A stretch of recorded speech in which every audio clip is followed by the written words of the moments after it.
Heho Pop gengs.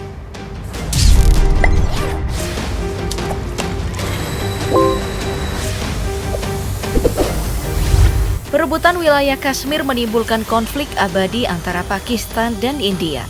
Keduanya mengklaim wilayah tersebut sejak 1947 hingga saat ini. PBB melakukan banyak upaya untuk mendamaikan kedua negara. Namun upaya tersebut tidak menimbulkan kepuasan dari kedua belah pihak. Menanggapi konflik abadi ini, sebagai negara yang berada di posisi 9 negara dengan militer terkuat di dunia dengan anggaran 12,27 miliar US dollar atau setara 184 triliun rupiah, Pakistan terus memperkuat militernya dengan alutsista canggih buatan dalam negeri dan bekerja sama dengan berbagai negara produsen lainnya. Dari segi militer angkatan daratnya, total sebanyak 2.824 tank, 1.950 kendaraan lapis baja, 1.208 unit artileri, 689 artileri swagerak, dan 560 unit proyek roket. Soal tank tempur, Pakistan memilih mengembangkan MBT-2000 atau yang diberi nama Al-Khalid. Tank tempur ini hasil pengembangan antara perusahaan Heavy Industries Taxila yang berbasis di Pakistan dan Norinco asal Cina. Sebanyak 600 kendaraan yang telah diproduksi dan hanya ada 4 negara yang memiliki MBT Al-Khalid, diantaranya adalah Pakistan, Maroko, Bangladesh, dan Myanmar. Dalam hal persenjataan, Al-Khalid dipersenjatai dengan meriam smoothbore 125 mm, senapan mesin koksial 7,65 mm, dan juga senapan mesin pertahanan udara eksternal 12,7 mm. Sementara untuk meriam utamanya, tank ini mampu menembakkan 6-8 peluru per menit yang dapat menghancurkan tank hanya dengan satu tembakan. Ini belum termasuk performa daya jelajah MBT Al-Khalid yang mampu mencapai 450 km dengan waktu tempuh 72 km per jam. Jika dibandingkan dengan tank tempur Marder yang digunakan Indonesia, MBT Al-Khalid kalah tipis dalam hal daya jelajah sejauh 520 km yang dimiliki Marder. Selain Al-Khalid, Pakistan juga sukses memodernisasi MBT Type 59 buatan Cina menjadi Al-Zarar. Beberapa upgrade yang dilakukan mulai dari persenjataan, sistem kontrol tembak, sistem pemadam kebakaran, mesin, dan perlindungan balistik. Persenjataan utamanya adalah meriam smoothbore 125 mm yang juga digunakan pada Al-Khalid dengan laras panjang berlapis krom. Meriam ini mampu menembus lapisan armor RHA setebal 550 mm pada jarak 2 km. Perlindungan lapis baja dari Al-Zarar juga sudah ditingkatkan dengan lapis baja komposit. Lapisan tambahan berupa eksplosif reaktif armor dan lapis baja anti ranjau yang bisa ditingkatkan sesuai kebutuhan. Sementara sebagai pertahanan terhadap serangan udara, Angkatan Darat Pakistan sukses dengan uji coba rudal balistiknya Shaneen 3. Rudal ini diklaim yang paling kuat di Pakistan dengan jangkauan 2.750 km. Ini berarti rudal Shaneen dapat menarget Komando Timur Laut dan Pulau India. Sistem Post-Separation Altitude Correction digunakan ditambah dengan bahan bakar padat agar memiliki kemampuan respon yang cepat. Lalu untuk Angkatan Udara, demi mengimbangi kekuatan militer India, Pakistan terus memperkuat angkatan udaranya.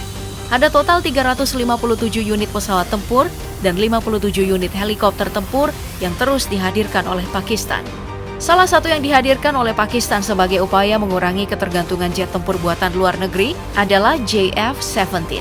Cina adalah negara yang lagi-lagi digandeng untuk mengembangkan pesawat tempur ini. JF-17 menjelma menjadi jet tempur yang memiliki radar, sensor, dan persenjataan yang beragam. Mesin yang digunakan adalah mesin 85 knot yang dilengkapi radar avionik KLJ-7 dengan daya jangkauan deteksi 105 km. Ditambah persenjataan menggunakan dual operating system dengan kecepatan super. Karena kemampuannya yang mumpuni, beberapa negara seperti Myanmar, Nigeria, dan Argentina telah memesan jet tempur JF-17 dari Pakistan. Untuk jet latih, Cina dan Pakistan juga mengembangkan Hongdu JL-8 atau K-8 Karakorum. Mesin yang digunakan adalah Honeywell TFE 731-2A2A dengan sistem kontrol bahan bakar hidromekanis. Namun, karena sanksi USA atas Tiongkok, versi selanjutnya menggunakan AL-25 dan WS-11.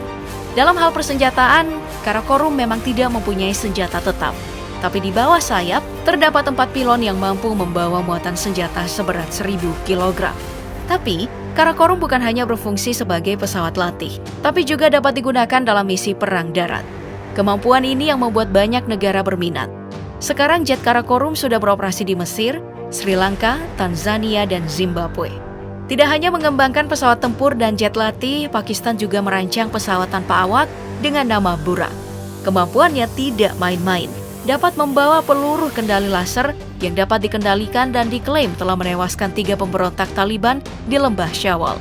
Selain Burak, Shapar 2 juga mulai diperkenalkan dengan panjang 4,2 meter, rentang sayap 6,6 meter. Untuk performanya, Shapar 2 memiliki kecepatan maksimum 222 km per jam dan mampu terbang tinggi hingga 6.100 meter dengan daya tahan di udara sekitar 14 jam. Sebagai drone intai tempur, Shapar 2 juga dapat membawa senjata yang dapat menyasar target bergerak maupun statis dengan daya jangkauan hingga 8 km.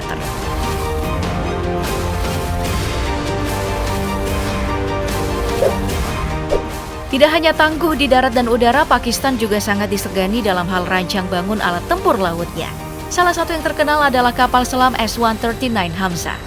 Kapal ini dirancang dan dibangun oleh KSEW Ltd yang merupakan perusahaan militer dan satu-satunya di Pakistan.